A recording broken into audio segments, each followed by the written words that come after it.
नमस्कार. अवतीभोवतीमध्ये आपल्या सगळ्यांचं स्वागत आहे. आपल्याला माहिती आहे की महाराष्ट्रामध्ये निवडणुकांचे पडघम सुरू झालेले आहेत आणि आता महायुतीमध्ये आणि महाविकास आघाडीमध्ये कोण किती जागा लढवणार हे निश्चित झालेलं आहे.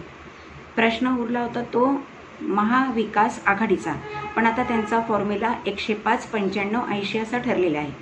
म्हणजे 105 जागा काँग्रेस लढणार आहे, 95 जागा शिवसेना उद्धव बाळासाहेब ठाकरे यांचा पक्ष लढणार आहे, तर 80 जागा ज्या आहेत ही या शरद पवार यांच्या राष्ट्रवादी काँग्रेसच्या खात्यामध्ये देण्यात आलेल्या आहेत. त्यामुळे आता जागा वाटपाचा तिढा जवळपास सुटलेला आहे. आणखीन एक महत्त्वाची गोष्ट अशी झालेली आहे की लोकसभेच्या निवडणुकीच्या वेळेला महाराष्ट्र नवनिर्माण सेनेचे जे होते राज ठाकरे यांनी महायुतीला म्हणजे भाजपा आणि मित्रपक्षांना बिनशर्त पाठिंबा दिला होता. पण आता विधानसभा निवडणुकीच्या वेळेला मात्र त्यांनी आपली वेगळी चोल मांडायचं ठरवलं आहे आणि ते स्वबळावर ही निवडणूक लढणार आहेत. त्यामुळे त्यांनी उमेदवारांची यादी पण जाहीर करायला सुरुवात केलेली आहे. आणि महत्त्वाची गोष्ट म्हणजे राज ठाकरे यांनी आपले पुत्र अमित ठाकरे यांना उमेदवारी देण्याचं ठरवलेलं आहे आणि ही उमेदवारी त्यांना माहीम इथून दिली जाणार आहे. आता उद्धव ठाकरेंनी त्यांच्या शिवसेनेने उद्धव ठाकरे यांचे पुत्र आदित्य ठाकरे यांना वरळीमधून उमेदवारी देण्याचं निश्चित केलेलं आहे. 2019 साली सुद्धा हे उद्धव ठाकरे यांचे पुत्र आदित्य ठाकरे वरळीमधूनच निवडून आले होते. पण वरळीमधली निवडणूक त्यांच्यासाठी सोपी जावी आणि ते जिंकून यावे म्हणून त्यांना काही एक मॅनेज करायला लावलं, तर काही खेळी खेळायला लागली होती. त्यावेळेला त्यांचे जे विद्यमान शिवसेनेचे आमदार होते तिकडचे सुनील शिंदे हे नाराज झाले होते जेव्हा त्यांनी आदित्य ठाकरे यांच्यासाठी ती जागा त्यांना सोडायला सांगितलं होतं तेव्हा. पण उद्धव ठाकरे यांनी मोठ्या कौशल्याने त्यांची नाराजी दूर केली आणि तो प्रश्न संपवला. त्याच वेळेला राष्ट्रवादीचे एक माजी कार्यकर्ते किंवा नेते म्हणू आपण जे होते सचिन अहिर, हे उद्धव ठाकरेंचे कट्टर विरोधक होते. तर त्यांनीही यामध्ये काही गडबड करू नये म्हणून त्यांनाही मॅनेज केलं गेलं उद्धव साहेब ठाकरेंकडनं. आणि 2019मध्ये शिवसेना हा एकच पक्ष होता, त्याचे स्प्लिट झाले नव्हत्या. उद्धव ठाकरे गट आणि शिंदे गट असे दोन वेगळे पक्ष झालेले नव्हते. त्यांचा एकच मित्र पक्ष होता, तो म्हणजे भाजपा. तर भाजपालाही त्यांनी विश्वासात घेतलं होतं आणि अशा प्रकारे पूर्ण सेटिंग लावून आदित्य ठाकरे यांना त्यांनी वरळी मतदारसंघातून निवडून आणलं होतं. आता जेव्हा आपण राज ठाकरेंच्या पुत्राबाबत बोलतो किंवा विचार करतो तेव्हा कळतं की अमित ठाकरे हे सुद्धा राजकारणात नवीनच आहेत आणि त्यामुळे त्यांच्यासाठी सुद्धा ही निवडणूक तशी महत्त्वाची आणि ते जिंकून येणं आवश्यक आहे. त्यामुळे राज ठाकरेंना सुद्धा अशा प्रकारची काही सेटिंग्ज लावायची गरज आहे. आणि अशी एक चर्चा चालली होती की या माहीम मतदारसंघातून कदाचित शिंदे यांच्या शिवसेनेतर्फे सदा सरवणकर यांना उमेदवारी दिली जाईल आणि तशी जर दिली गेली तर राज ठाकरेंना त्यांच्या मुलाला निवडून आणणं जड जाणार आहे. दुसरीकडे आपल्याला एक परिस्थिती अशी दिसते की वरळीमध्ये आदित्य ठाकरे यांचा पराभव करण्यासाठी मुख्यमंत्री एकनाथ शिंदे, उपमुख्यमंत्री देवेंद्र फडणवीस यांनी राज ठाकरे यांची वरळीतल्या एका पंचतारांकित हॉटेलमध्ये भेट घेतली आणि काही त्याच्यामध्ये त्यांनी गोष्टी ठरवल्या. त्यापैकी एक महत्त्वाची गोष्ट अशी आहे की शिवडी, वरळी आणि माहीम या 3 मतदारसंघात भाजपाकडून त्यांना सहकार्य केलं जाणार आहे आणि याच्या बदल्यात काही मतदारसंघात राज ठाकरेंनी त्यांना मदत करावी अशी अपेक्षा त्यांनी व्यक्त केलेली आहे.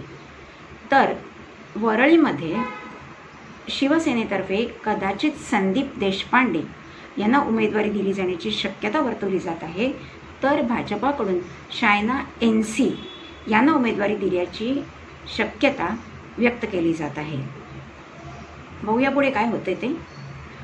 आता इथे मानापमान नाटक पण भाजपामध्ये सुरू झाले. पहिलं हे नाट्य रंगलं आहे ते श्रीगोंदा येथे. श्रीगोंदा येथे भाजपाच्या एक जुन्या पदाधिकारी आणि कार्यकर्त्या सुवर्णा पाचपुते यांना विधानसभेच्या निवडणुकीचं तिकीट मिळण्याची शक्यता वर्तवली जात होती आणि त्या दृष्टीने त्यांनी त्याची तयारी केली होती. त्या अशा प्रकारे कार्यक्रम घेत होत्या, बैठका घेत होत्या. परंतु भाजपाने आत्ताचे जे विद्यमान आमदार आहेत बबनराव पाचपुते यांच्या पत्नी मनीषा पाचपुते यांना उमेदवारी जाहीर केली आणि त्यामुळे सुवर्णा पाचपुते ह्या भयंकर नाराज झालेल्या आहेत. आणि त्यामुळे त्यांनी असं म्हटलं आहे की भाजपाला आता त्यांच्या जुन्या कार्यकर्त्यांची गरज वाटत नाही किंवा त्यांच्याबद्दल त्यांना काही वाटेनासं झाले. तर पक्षातून बाहेरून पक्षात आलेल्यांनाच, जे ऑलरेडी एस्टॅब्लिश्ड आहेत बाहेरच्या पक्षामध्ये आणि आता आपल्या भाजपामध्ये आलेत, अशा प्रस्थापितांनाच भाजपा सध्या तिकीट देत आहे.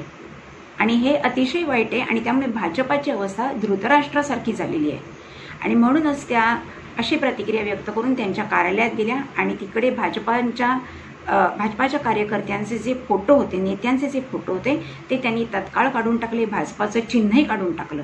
आणि त्यांनी असं म्हटलं आहे की आता ही निवडणूक मी एकटी अपक्ष म्हणून लढणार आहे. दुसरीकडे अजून एक इंटरेस्टिंग बातमी आपल्याकडे येत आहे, ती म्हणजे मुंबईमध्ये उत्तर भारतीय सेना हा पक्ष आहे. हा निवडणूक आयोगाकडे एक नोंदणीकृत पक्ष आहे आणि या पक्षाने आता हल्ली जे बाबा सिद्दीकी यांची हत्या झाली मुंबईमध्ये वांद्रे इथे, जे आत्ताच काँग्रेसमधनं अजित पवार यांच्या राष्ट्रवादी काँग्रेसमध्ये दाखल झाले होते, त्यांचा जो पुत्र आहे झिशान सिद्दीकी हा आता निवडणूक लढणार आहे. तर याच्या विरोधात लॉरेन्स बिश्नोई जो आहे, ज्याच्या गँगवर आरोप आहे की बाबा सिद्दीकी यांचा खून केला, त्यांना निवडणूक रिंगणात उतरवायच्या मनस्थितीत ते आहेत आणि त्या दृष्टीने त्यांचे प्रयत्न झाले. इथे मला एक गोष्ट नमूद करावीशी वाटते की ज्या उमेदवाराची पार्श्वभूमी गुन्हेगारी आहे किंवा जो लाचखोरी, भ्रष्टाचार, खून, बलात्कार, दंगल घडवणं किंवा आणखीन कोणतं षडयंत्र रचून देशाला धोक्यात आणणं अशा प्रकारच्या उद्योगात गुंतलेले होते आणि ज्यांच्यावर असे आरोप ठेवण्यात आलेले आहेत, ज्यांची चौकशी चालू आहे किंवा न्यायालयात खटले प्रलंबित आहेत किंवा जे तुरुंगवासात आहेत, अशा लोकांना निवडणुकीला उभं राहण्यावर बंदी आणणारा कायदा गेल्या 75 वर्षात भारतामध्ये दुर्दैवाने तयार झालेला नाही. अनेक पक्षांची सरकार आली केंद्रामध्ये, राज्यामध्ये, पण कोणीही यासाठी कुठलेही प्रयत्न केलेले नाहीत आणि त्याचमुळे राजकारणाचं गुन्हेगारीकरण होतं आहे किंवा गुन्हेगारांचं राजकारण आपल्याला बघायला मिळतं आहे. आणि त्यामुळे एक सामान्य मतदार किंवा या देशाचे एक सन्माननीय नागरिक म्हणून आपल्या हातात काय आहे, तर आपल्या हातात एवढंच आहे की अशा प्रकारचे जे उमेदवार आहेत ते कोणत्याही पक्षाचे असून देत, अशा लोकांना मतदान न करणं, त्यांच्यावर बहिष्कार टाकणं हेच आपल्या हातात आहे. तरच आपल्या देशाला आपण वाचवू शकतो. कारण कोणताही राजकीय पक्ष याबाबतीत काहीही करायला तयार नाही. आता स्पष्ट झाले, 75 वर्ष स्वातंत्र्य मिळून झाले आपल्याला. हा काही फार छोटा पिरियड नाही आहे, हा खूप मोठा काळ आहे आणि एवढ्या मोठ्या काळात जर एवढी सुधारणा आपण करू शकलो नाही तर यामध्ये सर्वच राजकीय पक्षांची उदासीनता दिसून येते आणि त्यांना आपला फायदा करण्यासाठी अशा गुन्हेगारी प्रवृत्तीच्या लोकांची गरज भासते. त्यांच्याकडून त्यांना फंड्स मिळतात, त्यांच्याकडून रिसोर्सेस मिळतात आणि त्यांचा पक्ष, त्यांचे कार्यकर्ते त्या जीवावर मजा मारतात आणि आपली पक्षाची पोळी भाजून घेतात. आणि अशा प्रकारे त्यामुळे हा कायदा आता जो कोणी सरकार स्थापन करेल त्यांनी करावा अशी माझी त्यांना कळकळीची विनंती आहे. आणि या देशाला अशा गुन्हेगारांपासून वाचवावं आणि सामान्य माणसांचं भवितव्य सुरक्षित ठेवावं. व्हिडिओ जर आवडला असेल तर व्हिडिओला लाईक करा, शेअर करा, सबस्क्राईब करा. पुन्हा भेटूया अशाच एका इंटरेस्टिंग माहितीसह. तोपर्यंत नमस्कार.